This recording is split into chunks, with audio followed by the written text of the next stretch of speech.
Tokyo mornings begin quietly. The air feels crisp, the light filtered through layers of narrow streets and wooden facades.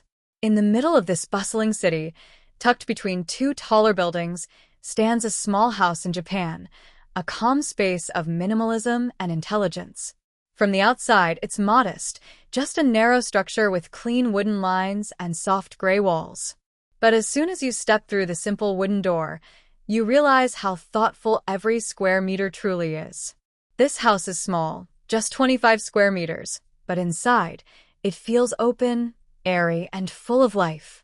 That's the power of Japanese minimalist design, to make space feel infinite through simplicity, light, and intention. The entrance, or genkan, is lowered slightly, separating the outer world from the inner. Here, shoes are left behind, a ritual that marks the shift from chaos to calm. To your left, a built-in bench hides storage beneath. A small niche above holds a single ceramic vase, its surface rough and natural, with one stem of greenery.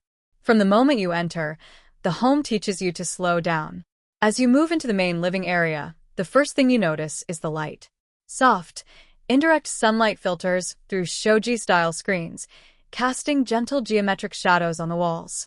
The floor is made of light ash wood, smooth underfoot, warm to the touch. Every element has been chosen for both form and function.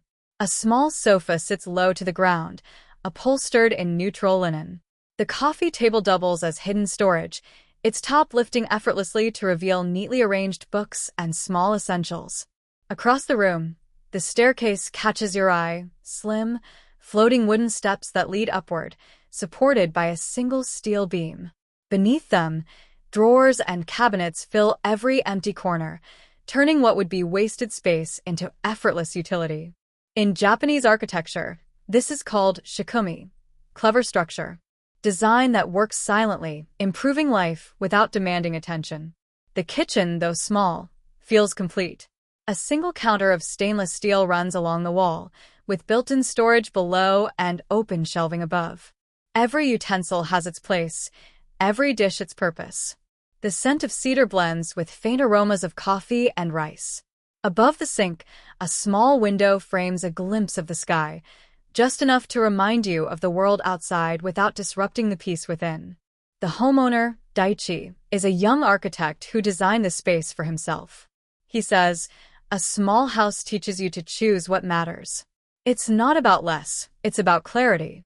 He opens a cabinet to reveal layers of clever design, sliding drawers that fit within each other, panels that unfold into small work surfaces, and hooks that disappear when not in use. Every feature is quiet, precise, and meaningful. The living and kitchen area flow seamlessly into a small tatami corner, Daichi's favorite place. Here, he sits on the floor to read, drink tea, or meditate. The tatami mats smell faintly of straw, adding warmth and texture to the minimal palette. Above, an open mezzanine serves as the bedroom. The ceiling is low, creating a sense of intimacy. A single futon rests on a raised wooden platform, with a soft blanket folded neatly at the edge. From the window, you can see the rooftops of Tokyo, tiny lights flickering in the distance like stars caught in the city. Daichi says, "At night, when I lie here, I can hear the rain hitting the roof. It feels like the world is small enough to hold." Every sound inside this home feels deliberate. The creak of the floor, the slide of a door, the whisper of wind through the vent. There are no unnecessary noises, no distractions. The bathroom is tucked neatly beneath the staircase, compact yet surprisingly luxurious. The walls are covered in smooth plaster, and a small window allows in morning light. A wooden bath, ofuro, sits in one corner, its scent filling the air with a calm sweetness when warm water steams. It's a ritual space, not just for bathing but for peace. What makes this small house in Japan truly remarkable isn't just its design efficiency, it's the way it feels alive with quiet rhythm. When the sunlight moves, so does the room. When you cook, the scent of rice and miso fills every corner. When you open a window, the sound of the city outside becomes a soft hum that reminds you of connection, not confinement. Minimalism here isn't emptiness, it's awareness. Daichi has learned to live with only what he loves. He says, when you reduce, you see more. You feel more. You live better. He points to a small ceramic bowl on the table. It's not perfect, he says, but that's why it's beautiful. This is wabi-sabi, the Japanese philosophy of finding beauty in imperfection and impermanence. The bowl, the wood, the light, all will age, and that aging becomes part of the home story. At sunset, the light in the house turns golden. The shoji screens glow softly, transforming the space into a lantern of warmth. Outside, you can hear the faint sound of rain beginning to fall, rhythmic, gentle.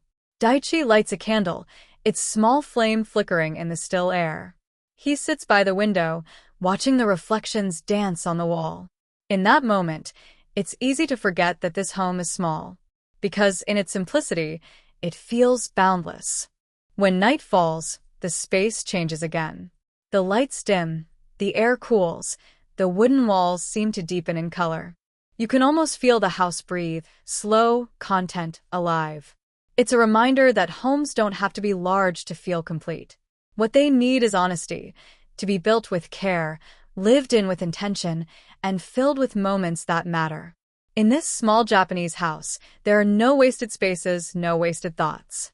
Only balance between light and shadow, warmth and stillness, simplicity and life. Daichi smiles and says quietly, "This house doesn't ask for more. It just gives me room to be." And in that single sentence lies the true beauty of minimalist design. Not in what it contains, but in what it allows you to feel.